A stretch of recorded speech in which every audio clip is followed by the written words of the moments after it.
Thank you for being here for our Revelation One-Day Seminar. We are thrilled and blessed to have Dr. Jon Paulien here. I have known of him for a long time. He is a pastor in New York, so even now, though he is the dean of a school of religion, he has a pastor's heart and speaks as a pastor, and what he reads and studies, it's for the church and to make a difference in the world. Speaks all over the world. We are lucky to have him for a whole day here today. So one message already this morning, and then one now, and then two this afternoon.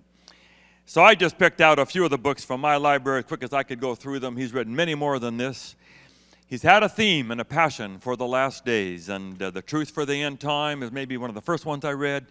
Several on Revelation, but there is a Revelation commentary coming, right? How long are we going to wait for this? 8 chapters done.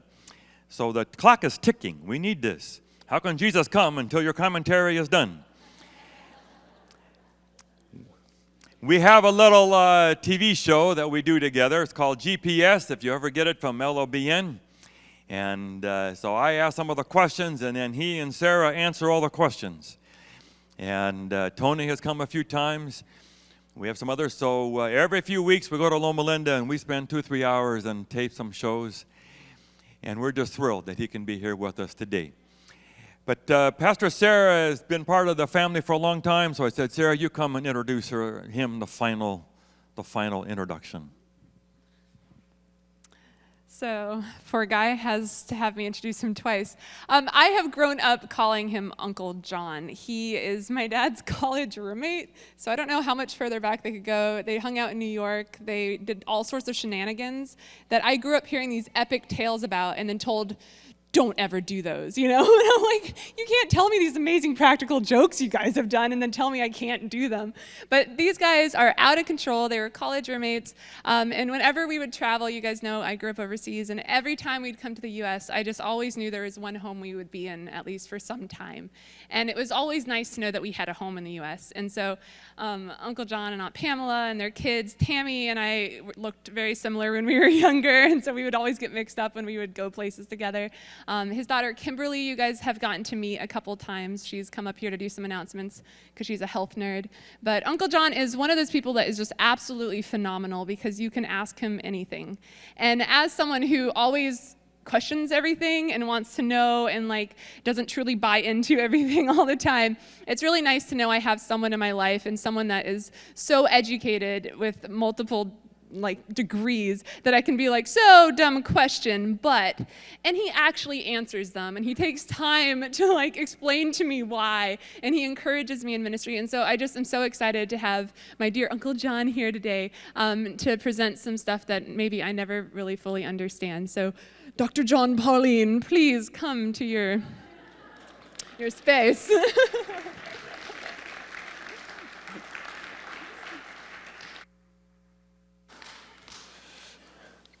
Introductions don't get much better than that, so we will accept that. This is the second part of a series that we're doing today. The first part of the series we did in the first service, and that was entitled, well, maybe I won't tell you, but I think you can see it online later if you would like. Anyway, our topic here is the last Sabbath. And based on what was shared this morning, a basic reality of the book of Revelation is that there will be an end-time deception. In the first service, we talked about it, and that was something we need to be aware of and prepare for. But there was one thing that we didn't clarify this morning, and that is exactly what the central issue is. If there's going to be a deception at the end of time, if what people see and hear and touch is not going to be reality, is there some clue? Is there some way that we can get a sense of which side is the right side to be on? If there are powers out there claiming to be God, how do we know which side we should be on? If you have God against God and gospel against gospel and so forth, how are you going to know which side to be on? Well, there's a basic principle in Revelation that helps us dig below the surface. And we're going to be sharing on that together this morning.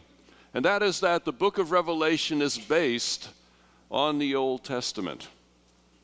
That if you understand the Old Testament, if you've studied it and read it, Revelation isn't nearly as hard as you thought it was.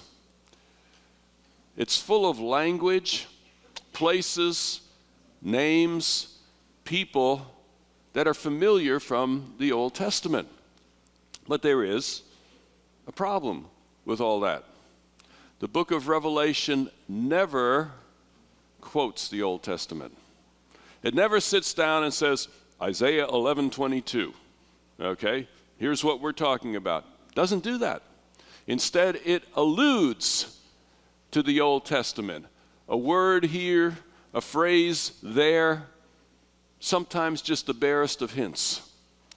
So when you're trying to understand the book of Revelation, the basic strategy you need to use is to try to figure out, what is this connecting to? And you can start with Bible margins. Everybody know what a Bible margin is?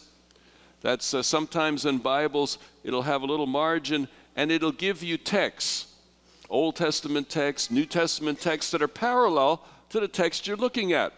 Now, some of those suggestions are really, really good, some of them not so good. But you start with that. Maybe a Bible commentary says, well, you should look into Genesis here. Or perhaps, as it says, you can use a concordance as well. All right, so the question then is, what do you do with this information? And it says, look for verbal, thematic, and structural parallels. Now, this is not going to be on the test, okay, so don't worry about that. But just remember those. We'll go into that later, and it'll all make sense. But you start with suggestions that other people have made, and then you compare. You take Revelation on the one hand, you take the Old Testament text on the other, you compare them, and you look for words and ideas and structures that would indicate that John must have had that in mind when he was looking at this vision and when he was writing it down. And then the big question is, was John pointing us to the Old Testament? Or was he just using the language as an echo? You know, sometimes we simply echo things and don't even realize we're doing it. And I'm going to date myself, but some of you may remember the presidential election in 1984. That's before some of you were born. I know that. But there was a very special presidential debate. All right? And in the debate, one candidate was making tremendous claims. I'm going to do all these fantastic things. Maybe sounds like somebody you know. I'm going to do all these incredible things. And the other candidate said, I have only one question for you. Where's the beef? Remember that? Some of you? All right. Now, that doesn't make any sense off the top. It's kind of like, what kind of answer is that? Where's the beef? What does that have to do with anything? Well, back then there was a TV commercial for hamburgers. And there's this little old lady, and she gets the hamburger presented. There's this big old bun, and she takes the top off. There's a little tiny little piece of meat in there. And in a quavering 85-year-old voice, she says, where's the beef? And the whole idea is you can talk all you want, but if the sandwich isn't real, it isn't worth anything. That comment changed the whole election around, and in the favor of the candidate who said that. That's the power of illusion. It is because he was able to take the situation, allude to that commercial that everybody was familiar with, and suddenly the power of that action was way, way bigger than if he had simply said, I don't believe you. Or if he said, well, you talk a lot, but where's the action? It would make the point, but it wouldn't have the power. Revelation's power is grounded in its illusions. And sometimes it's intentional, and sometimes it's accidental. And knowing the difference is really important. All right. So, you apply those insights to Revelation. Let me give you an example.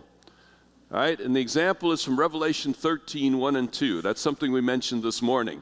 So it says, I saw a beast coming up out of the sea, having 10 horns and 7 heads, and upon his horns 10 royal crowns, and upon his heads the names of blasphemy. The beast I saw was like a leopard, his feet were like a bear, his mouth was like the mouth of a lion. All right, John is alluding to the Old Testament here. Anybody see it? Where's that? Daniel chapter 7. Okay, I didn't give you a hard one. All right, this is not a hard one because I want you to see the principles. All right, Daniel chapter 7. You notice there it lights up blue and white letters. All right, first of all, a beast coming up out of the sea. That happens in Daniel 7. There's a beast in Daniel 7 that's a leopard. Another one's a bear. Another one's a lion. What's the author doing here? He's creating a composite beast. What he sees in his vision combines features of Daniel 7. There's 4 beasts in Daniel 7. There's only one here, and it kind of combines them all. Now in Daniel 7, he's describing 4 animals. First of all, you have a lion. And then you have a bear. And then you have a leopard. And then, I don't know, what do you call that last one? It doesn't look like anything in nature. So we'll just call it Mr. Bizarre. All right? Really, really weird animal. Okay? So Daniel has these 4 animals that he's describing. Okay? Now, the lion has 1 head, as you would expect. The bear also has 1 head. The leopard, this is where things start going weird. 4 heads. Have you seen a 4-headed leopard lately? I hope you haven't. Okay? People sometimes see those on substances. Anyway, the bizarre beast is not bizarre in that it has only 1 head. Now, here's the interesting thing. Do the math. How many heads do you have? 7 heads. The 4 beasts of Daniel 7 have 7 heads. And you say, why are you telling me this? Go back and think horns. How many horns does a lion have in Daniel 7? No horns. Bear? No horns. 4-headed leopard? No horns. Mr. Bizarre? 10 horns. Okay, let's do the math. The 4 beasts of Daniel 7 have a total of 10 horns. Are you beginning to see what's happening in Revelation 13? You have a beast coming up out of the sea. It looks like a leopard, bear, and a lion, and it has 7 heads and 10 horns. So this beast in Revelation 13 is putting all the features of the beasts in Daniel 7 together. That's called illusion. Put them side by side. Coming out of the sea, lion, bear, leopard, 7 heads, 10 horns. That's what we call a structural parallel. It's when a writer in one place is building on the structure somewhere else. So in Revelation 13, the evidence is clear. I mean, people were calling it out as soon as I asked, right? We all kind of know that if we've ever read Daniel 7 and ever read Revelation 13. The two are obvious. But what do you do when the evidence is not so clear? And that is often the case in the book of Revelation. A reason the book of Revelation is so hard for people to understand is sometimes the real story isn't on the surface. Sometimes it's a little below the surface. Sometimes you have to dig a little. Now you say, that's too much work. Have your kids ever said, you told them study the Bible, and say, it's too much work? Nonsense. Kids love to work. You don't believe me? Watch them figure out a puzzle in a computer game. Is that work? Trying to get through a level in a computer game is a lot of work. Now, my daughter got me into Candy Crush. I don't know. Any addicts out there? Okay, I won't tell you how long it took me to get to 5, but anyway, you see, the whole idea there is you try to figure out how to solve that level. And what's your reward for solving that level? You move to a harder level. Go figure. These kids are working real hard. But the fascinating thing is that hard work doesn't seem hard because it's fun, right? Because it's fun. I want to tell you something. When you really get into the book of Revelation, when you really start looking at these illusions, it actually becomes fun. It becomes like one of these games because it's a puzzle in which you have so many things you don't understand, but little by little, connections start coming together. And you know what? When you figure out one thing in Revelation, it raises 10 questions you hadn't thought of. And that's like moving to another level. And I have to honestly tell you, studying Revelation can be as much fun as one can imagine. You may not believe that now, but you need to spend time with it. When you spend time with it and become familiar with it, that's when the fun really gets started. So, let's talk about how, all right? Because a lot of people say, well, do this and it'll be good for you, but you don't know how. How do you study and understand something like the book of Revelation? I'd say look for 3 pieces of evidence, all right? I told you we'd come back to this. Verbal parallels, all right? So that's one piece. Thematic parallels, that's another piece. Structural parallels, that's another piece, all right? When you're comparing a text in Revelation with a text in Daniel or somewhere else, you need to compare those pieces. All right, what is a verbal parallel? By the way, I'm giving you a fun version of my doctoral dissertation. I hope you don't mind. All right, if there's one thing I'm kind of known for out there, this would be it. All right, verbal parallels. Actually, there have been 5 dissertations written on this principle. That's really a great honor. You know, when people in places like Westminster Seminary or Harvard, or even in Germany, Heidelberg and stuff, when there's students there studying the method and applying it, that is one of the greatest honors I think any scholar could have.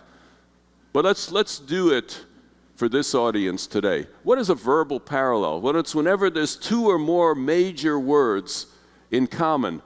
You're comparing a text in Revelation and a text in the Old Testament. Do they have any words, big words in common? Not and the, but really, you know, important words, big words, all right? The more, the better. In fact, if you have about 20 words in common, what would you call that? A quotation. Right? I mean, then you know, there's no question. So you're trying to figure out, does an author want you to know this background text? The more words, the better. In Revelation, you have sea, lion, bear, leopard, heads, and horns. All right? So in Revelation 13, there are 6 major words in parallel with Daniel 7. Pretty cool. Thematic parallels, what is that? It's when there's a clear parallel of ideas between the 2 texts. By itself, this is the weakest evidence for an illusion. But in Revelation 13, you have animals coming up out of the sea and representing world powers. So that's a pretty strong theme. All right, structural parallels are when you have a number of words and themes in roughly the same order. And that's really strong evidence. So in Revelation 13, you have many words and themes, not in exactly the same order, but clearly Daniel 7 is constantly in view in the book of Revelation. It's in view in chapter 1, in chapter 4, in chapter 5, in chapter 12, in chapter 13, in chapter 17. You find echoes of Daniel 7 all the way through. So it's no question that John knows Daniel 7, and he wants you to be thinking about it as he writes this amazing vision. All right, so there you have it. Revelation 13, Daniel 7, no question. Very strong parallels. All right, so now let's get to the study for this morning. Revelation 12:17. It tells us that the dragon was angry with the woman, and he went away to make war with the remnant of her seed, those who keep the commandments of God and have the testimony of Jesus. So in this text, you have a summary in advance of the next two chapters. You have a dragon against the remnant. And in chapter 13, it describes the dragon's war. In chapter 14, it describes the remnant's response. So this morning, we talked about chapter 13 in the first service, and a little bit how that connects with all of this. Now we want to look at chapter 14, because in this final battle, it uses military language, but in the book of Revelation, it's not about military stuff. It can talk about wars and battles, but it's not about tanks and planes and guns. Battle of Armageddon is not a battle with tanks and planes and guns. It's a battle for the mind. It's a war of words. And so in the book of Revelation, military language is a way of expressing something, but the actual battle itself is on a different plane, a different level. How will the dragon attack people? With deception and with powerful words. And how do the people respond? In Revelation 13, we saw this morning there's a counterfeit trinity. You have a dragon and a sea beast and a land beast that are counter to the true God. That's what the deception is all about. You have a counterfeit trinity claiming to be the true God, offering a counterfeit gospel.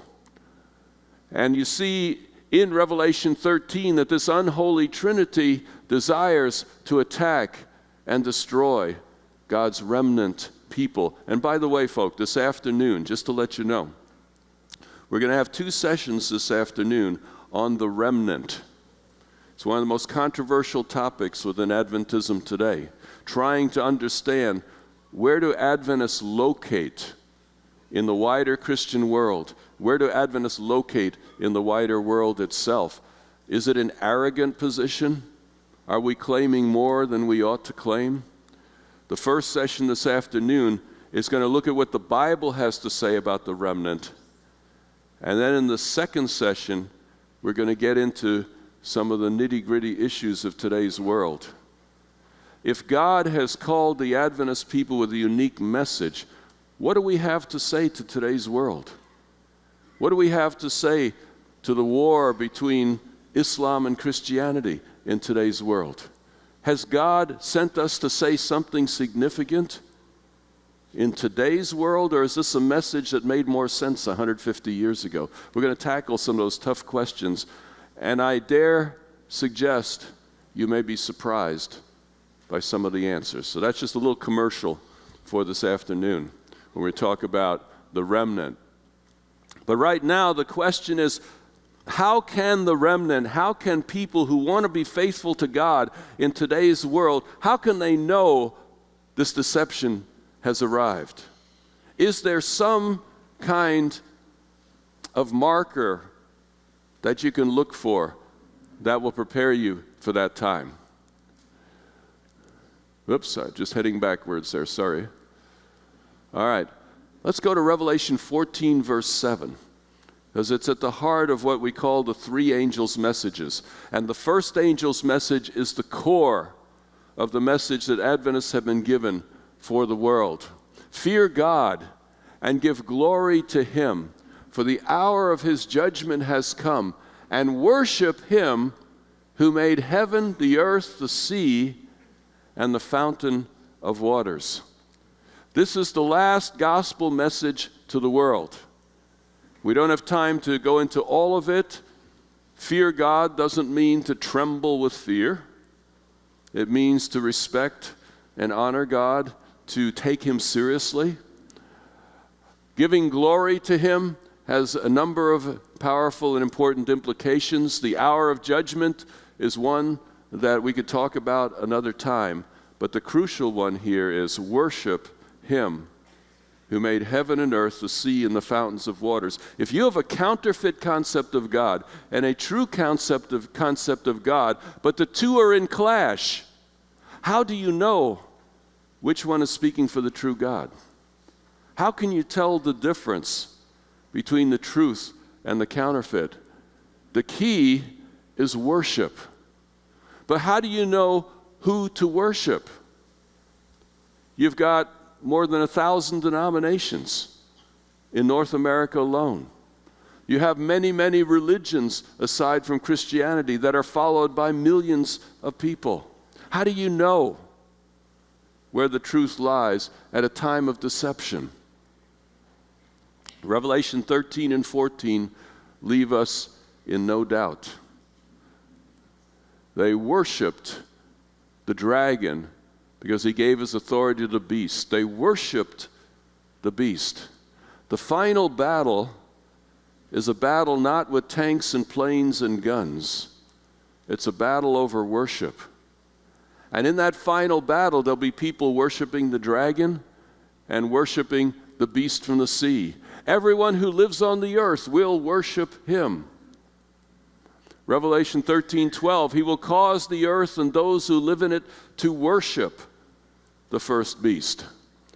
Verse 15, in order that the image of the beast might speak and cause anyone who does not worship the image of the beast to be killed.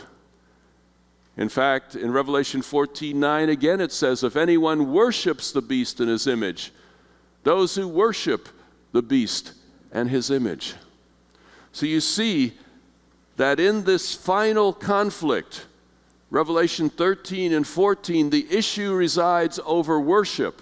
Now notice that every one of these texts that refer to worship refers to worshiping the dragon, worshiping the beast, worshiping the image of the beast. Do you notice how many times the word worship appears? 7 times. That's the most popular number in Revelation.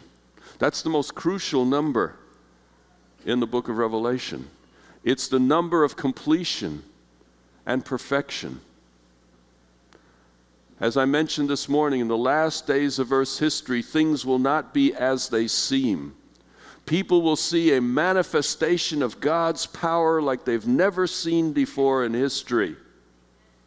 And it'll be a counterfeit.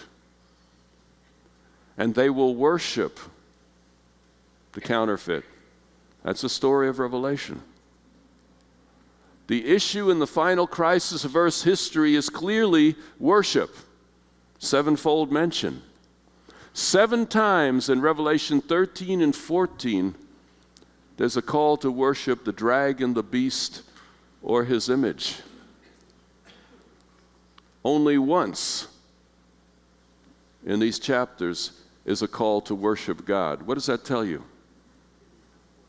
It tells you that this text, wherever that is probably the most important text in the book, giving you the decisive information.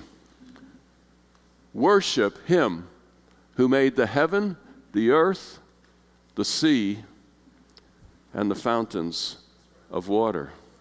If this is the only call to worship the true God in this section, there's 7 times it talks about worshiping the counterfeit. This must be the central text of Revelation 13 and 14, the central text of the final battle.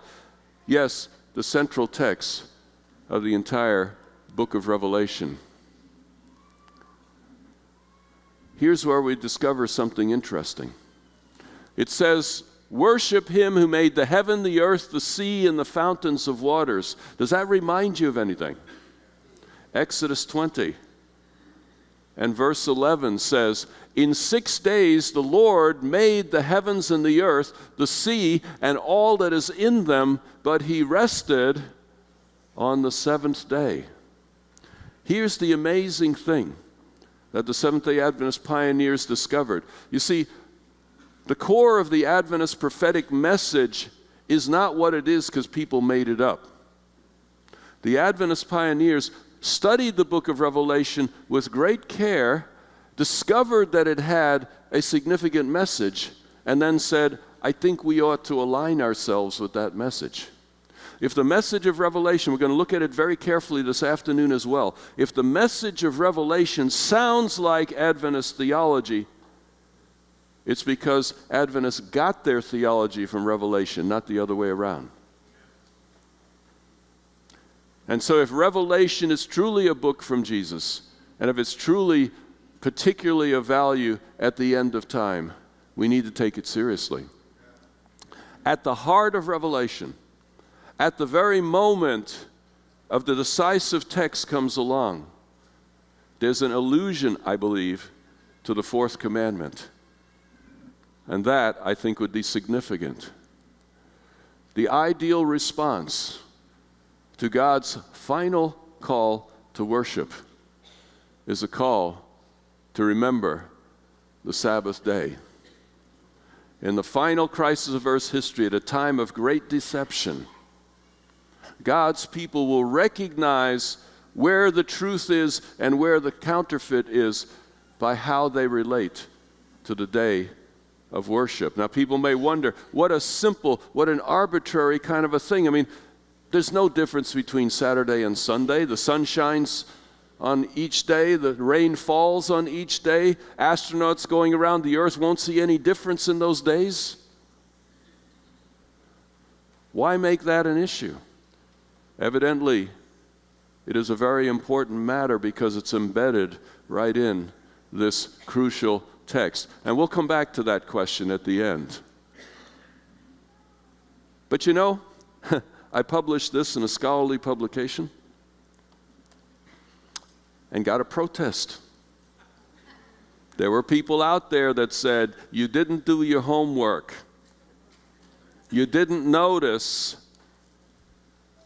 that Revelation 14 isn't alluding to the fourth commandment, it's alluding to Psalm 146. Whole different story.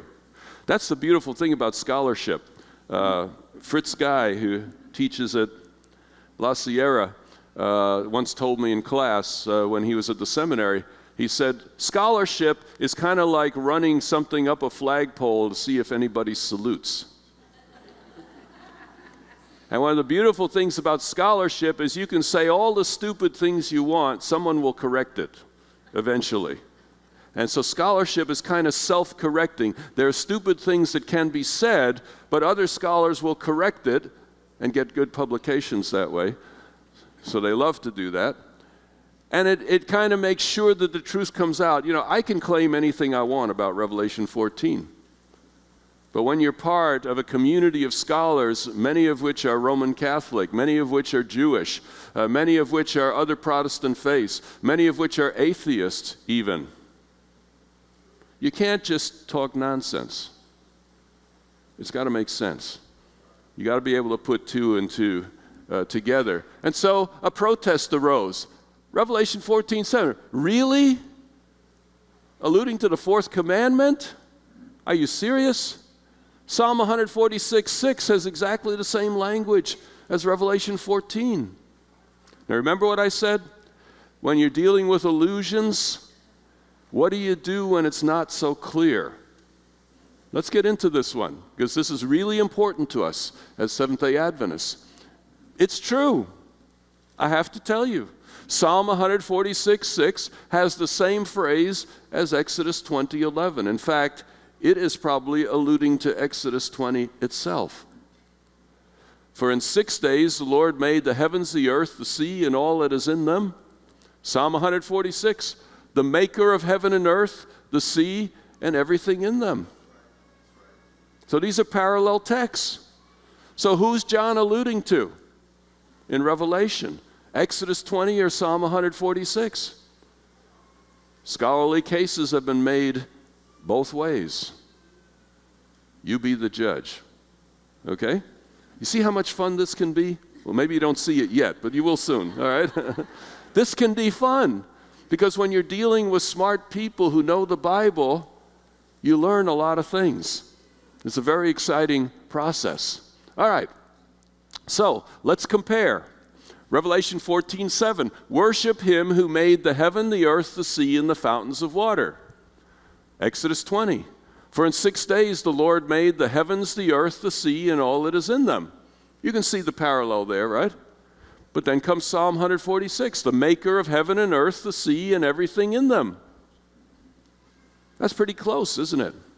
You notice the words in yellow, made heaven, earth, sea, made heavens, earth, sea, heaven, earth, sea, maker. All right, there's a lot of words in common there. About 4.5 words in common between Revelation 14 and Exodus 20, maybe 3.5 between Revelation 14 and Psalm 146. So, let's take a quick judgment here. The verbal parallels to both Old Testament passages are strong. All right? Actually, in the Greek, it wasn't clear in the English, the edge is towards Psalm 146:6. Because Revelation says, worship the one who made heaven, earth, and sea. Psalm 146 says, the maker of heaven, earth, and sea. What you don't realize, if you looked at it in the Greek, and I took it off the screen, okay, I don't want to mess up your heads with that stuff. But in the Greek, Psalm 146 and Revelation 14 are identical. And Exodus 20 is not. It's close, but it's not. Ouch. All right. So, in verbal parallels, there's kind of an edge towards Psalm 146:6. So this is the Super Bowl of Revelation scholarship. Is Exodus 20 going to be able to make a comeback? All right. Let's go to a second issue, and that is thematic parallels. In the context of Revelation 14, you have 3 sanctions. That's kind of like motivations, all right? And each of them comes from the 10 Commandments. You have the motivation of salvation in the 10 Commandments. I brought you out of the land of Egypt. Therefore, obey these commandments. You have the motivation of judgment, visiting the iniquity of the fathers unto the children, 3rd and 4th generation. You have the motivation of creation. For in 6 days the Lord made heaven and earth. So when you go to the Sabbath command, it's in the context of salvation, it's in the context of judgment, and the context of creation. So the 3 key themes in Revelation 14, 6, and 7 are echoed in the context of the Sabbath command. So when you look at thematic parallels, the connection between Revelation 14 and Exodus 20 is strong. I saw another angel flying in mid-heaven, having the everlasting gospel to preach to those who live on the earth, saying, fear God and give him glory, because the hour of his judgment has come. Worship him who made heaven and earth, the sea, and the fountains of waters. So in Exodus 20, the call to come out of the house of bondage, the everlasting gospel, visiting the iniquity, hour of his judgment. In 6 days, him who made. You see, the words are not the same. You see that? The words are not the same, but there's parallel themes. The theme of salvation, the theme of judgment, and the theme of creation. So you have 3 themes in common between Revelation 14 and Exodus 20. Take that, Psalm 146. Oops. Those same 3 themes are also in Psalm 146. It talks about, do not put your trust in princes, in mortal men who cannot save. Blessed is he whose help is the God of Jacob. There's salvation. The maker of heaven and earth, There's creation. He upholds the cause of the oppressed. There's judgment. So the same three themes that you found in Revelation 14 and in Exodus 20 are also in Psalm 146.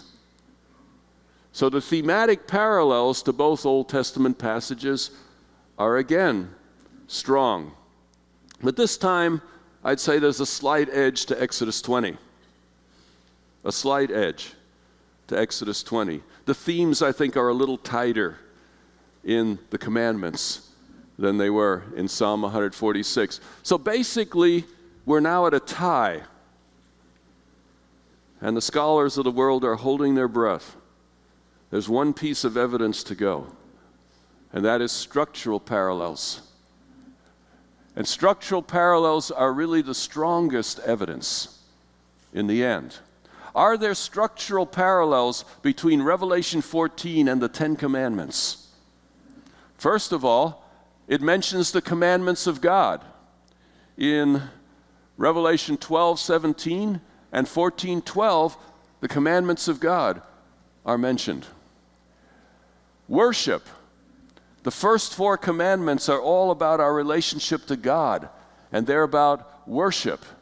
And so you see in Revelation 13:4, 8, 12, 15, etc., multiple references to worship, which you'd expect if the first table of the Ten Commandments are in mind. And then it talks about worshiping the beast, worshiping his image, blasphemy, and the mark of the beast. If you're really keen on this stuff, you'll recognize worshiping the beast is a counterfeit of the first commandment. Worship God alone. Worshiping his image is a counterfeit of the second commandment. Don't worship graven images. Blasphemy is a counterfeit of the third commandment, which is, don't take the name of the Lord in vain. Mark of the beast is in contrast to the seal of God, which is the Sabbath. So the first four commandments are all alluded to in Revelation chapter 13 in the context of this whole final battle. So you have a massive structural parallel to the first four commandments in Exodus 20 throughout chapters 13 and 14. Is Psalm 146 crucial to Revelation 13 and 14 outside of that seeming quotation? The answer is no. Exodus 20 is clearly in John's mind as he marches his way through the book. Psalm 146 may be alluded to in Revelation 14:7, or it may simply be an echo of the language of the fourth commandment. So let's sum it up. In terms of verbal parallels, they're strong for Exodus 20, very strong for Psalm 146. In thematic parallels, they're very strong to Exodus 20, strong to Psalm 146. Structural parallels, very strong to Exodus 20, non-existent, Psalm 146. I would conclude that after careful study, it becomes clear what many other scholars outside this church have also seen, that when John comes to the crucial comment,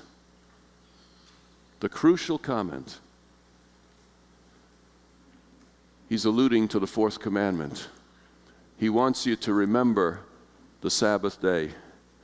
And I remember one of my closest colleagues who likes to call himself an atheist. I remember one day he had a couple glasses of wine and he got a bit sentimental and he says, let's go for a walk. And we took a long walk around the streets of Boston. And he was telling me about his life and so on, and then I wanted to tell him about this. And I went through some of this. And I said, what do you think of that? At that time, he was probably the world's most respected scholar on the book of Revelation. He said, actually, he says, I'm pretty sure John was a Sabbath keeper. He says, it makes sense in the light of the entire book. So you don't have to be a Seventh-day Adventist to see what I have just shared with you. It appears from the best of scholarship that at the heart of the book of Revelation is an appeal to worship God in a time of great deception at the end of time, and that appeal comes with a reminder of the seventh-day Sabbath, of the commandment. Now we got to come back to this. Does it make sense? You can't just say that. People need to know, why would God do this? Why does this matter so much? I mean, Saturday and Sunday are identical days scientifically. Doesn't rain more on one than the other.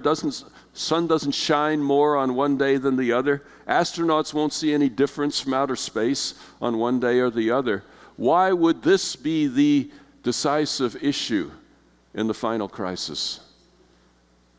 It's a question we can't simply ignore. I'd like to make a few suggestions this morning that I think may be important for us to think about. First of all, the Sabbath points to creation. And what happened in creation? God created human beings for what purpose? To be in relationship to Himself. Today we know how vast the universe is. It's 13 billion light years across, and that's only what we can see. The God of that universe had something so special in mind for this couple in the garden that He wanted to be in personal, face-to-face relationship with them. He wanted to love them, and He wanted their love in return. What a God. Wanted their love in return. And in order to love God, we need to be free.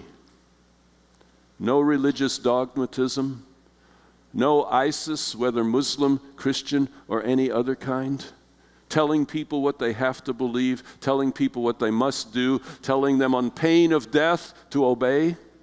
That's not the God we worship. The Sabbath reminds us of a God who created us free so that we could willingly trust Him and be in relationship to Him. Sunday doesn't have that connection. Sunday is a very important day in every week. It's a day held dear to the hearts of many of my Christian brothers and sisters, and I honor them for being faithful to God to the best that they know. But Sunday doesn't point you to creation, and you can miss that whole message. It's also a pointer to salvation, because what Sabbath says, it's okay not to produce. It's okay to be here today and not be out there cranking out stuff or cranking out papers and ideas and systems and so on. It's okay not to produce. It is okay to take time and rest. It's okay not to work in order to be saved. Sabbath tells us all of that. It tells us it's all about God. Rest from your labors and let God do what God does. Human systems are constantly about we can do better. We can give you a job. We can give you more money. We can make your life great again. Okay? That's what human systems are trying to tell us. But Scripture tells us everything that matters is centered in God. And the Sabbath points to that salvation. First of all, in the Exodus story. Deuteronomy chapter 5, the 10 Commandments are repeated, but now it's not creation, it's the Exodus that is the ground for keeping the Sabbath. Keep the Sabbath because I saved you from Egypt. I did what you could not do. I'm only asking you to trust me that I can do it again in your life today. It's a pointer to the cross. Because when Jesus said, "It is finished," He was echoing the words of Genesis 2. When God was done with His 6 days, He said, "It is finished," and He rested. And when Jesus on the cross said, "It is finished," He rested in the tomb on the Sabbath day. So Jesus honored the Sabbath even at the cross. And what the cross tells us is a beautiful picture of what God is like. Self-sacrificing love. A love that so respected the freedom of his creatures that he allowed them to nail him to a cross and did not resist. They made a choice. They acted on their choices. The consequences were horrific for God himself. And yet he so respected our freedom that he did not resist. He allowed that to happen. What a message. And the Sabbath, it connects so much with the Sabbath because the Sabbath is about letting God be God and not trying to save the world by crucifying this rebel. It's a pointer to the end of time because the Sabbath rest reminds us of what eternity will be like. The joy of relationship with God, the joy of not having to produce in order to survive. The Sabbath also points to the future. What a message. And finally, the Sabbath is a demonstration of our trust in God and in his word. The only reason to favor one day over another is because God has invited us. This is our date with God. He says, on this day, I want to be with you, special. It doesn't have to be obvious in science that this is a great day. It's a great day because I'm inviting you back into relationship with me. And those who recognize God's invitation, the Sabbath is their demonstration. We trust God. I don't know if Saturday's a better day than Sunday, but I trust that God knows.